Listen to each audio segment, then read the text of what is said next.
Want to make quick and secure payments directly from your wrist with your Apple Watch? Adding your debit card to Apple Watch enables convenient contactless payments. In this guide, I'll show you how to add a debit card to your Apple Watch. To add a debit card to your Apple Watch, you'll need to use your iPhone.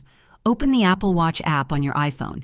Navigate to the My Watch tab and then tap Wallet and Apple Pay. Tap Add Card. Choose Debit or Credit Card and select a card that's already in your Apple Wallet on your iPhone, or choose to add a new card by entering its details. You might be prompted for the card's CVV.